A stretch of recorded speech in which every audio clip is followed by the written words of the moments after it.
Film review, Trainspotting, 1996. Reviewed by Patrick Harrington. I didn't get to see this when it was on the big screen. Now it's out on DVD, so I got a second chance to take a look. Generally, when the critics say how great a film is, it turns out to be a disappointment. Not this time.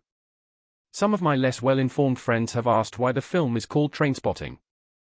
I shall tell them, and you. In Leith, there is now a Tesco store and Waterworld where once there was an unused and decaying railway yard. Heroin addicts would use this yard to shoot up, and the local joke had it that they were trainspotting. When you sit down to watch this film, you can't help but have questions about whether it glorifies drug taking. There has been so much comment in the papers and magazines about it. The main characters are heroin addicts and some appear cool. But it's not the drug taking that makes them cool or aspirational. Indeed, the film doesn't shirk from showing the seedy, nasty lifestyle which addiction helps to build. The neglect of a baby is one case in point. Tommy slowly dying of AIDS is another. Of course, his poster of Iggy Pop still looked good as he wasted away. For me, Trainspotting was a very moral film, it just wasn't preachy. Why many on the right missed this point is a bit of a mystery. Perhaps it was the honesty of the film. It showed that drugs had attractions too. Well, surprise, surprise, would people take them otherwise? Or perhaps it was the fact that the soundtrack was so good.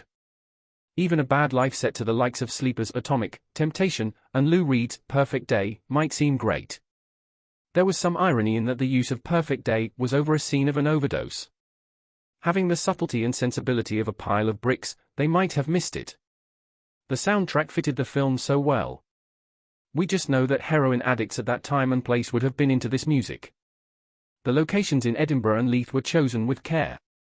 My only disappointment was not to see the addicts hanging around by the statue of Queen Victoria at the foot of the walk. Leith was less well used as a location, but hey, the guy who wrote it doesn't come from there. What a contrast to the standardized American crap based almost entirely on special effects we are usually bombarded with. It is interesting to note how the British establishment are unable to deal with people who do understand street culture and have honest, thoughtful insights to share. The writer and filmmakers would have been listened to far more in other countries. The debate would have been far more intelligent. Will our establishment ever realize that condemning drugs alone is not a solution? It's just a way of hiding the fact that you don't have one.